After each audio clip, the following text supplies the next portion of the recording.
ശനിയാഴ്ച പുലർച്ചെ 3 മണിയോടെയാണ് ഒറ്റപ്പാലം വാണിയംകുളം പി.കെ. ദാസ് മെഡിക്കൽ കോളേജിലെ റേഡിയോളജി വിഭാഗത്തിലെ 2 ജീവനക്കാരികളെ ആത്മഹത്യ ചെയ്യാൻ ശ്രമിച്ച നിലയിൽ കണ്ടെത്തിയത്. നൈറ്റ് ഡ്യൂട്ടിയിലുണ്ടായിരുന്ന ഇവരെ ആസിഡ് ഉള്ളിൽ ചെന്ന് അവശനിലയിൽ കണ്ടെത്തുകയായിരുന്നു. ഇതേ മെഡിക്കൽ കോളേജിൽ റേഡിയേഷൻ കോഴ്സ് പൂർത്തിയാക്കിയവരാണ് ഇരുവരും. ഒറ്റപ്പാലം അകലൂർ സ്വദേശിയായ പെൺകുട്ടി ബോണ്ട് അടിസ്ഥാനത്തിൽ ജോലി ചെയ്തു വരികയായിരുന്നു. ഒറ്റപ്പാലം പനമണ്ണ സ്വദേശിയായ പെൺകുട്ടി ബോണ്ടിന് ശേഷം സ്ഥിരം ജീവനക്കാരിയായി കഴിഞ്ഞ 3 മാസമായി ജോലി ചെയ്യുകയായിരുന്നു. സ്ഥാപനത്തിൽ നിന്ന് രാജിവെച്ച ഇരുവരുടെയും അവസാന പ്രവൃത്തി ദിവസമായിരുന്നു ഇന്നലെ.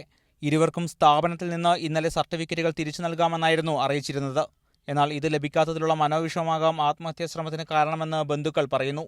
അവർക്ക് അതിൻ്റെ പ്രശ്നം എന്ന് പറഞ്ഞാൽ അത് കിട്ടിക്കഴിഞ്ഞാലല്ലേ, ഇപ്പം നിങ്ങൾ കുറേ പഠിക്കുന്നുണ്ട്, അത് കിട്ടിക്കഴിഞ്ഞാലേ നിങ്ങൾക്ക് എന്തെങ്കിലും ആവുള്ളൂ. അങ്ങനെ ഒരു കാരണം കൂടി ഉണ്ടാവാൻ സംശയം. എന്നാൽ പെൺകുട്ടികൾ രണ്ടുപേരും തമ്മിൽ അടുത്ത സൗഹൃദത്തിലായിരുന്നു എന്നും വേർപിരിയുന്നതിലെ വിഷമമാകാം ആത്മഹത്യ ചെയ്യാൻ ശ്രമിച്ചതിന് കാരണമെന്നുമാണ് മാനേജ്മെന്റ് പറയുന്നത്. അത്യാസന്ന നിലയിലായ ഇരുവരും തീവ്രപരിചരണ വിഭാഗത്തിൽ ചികിത്സയിലാണ്.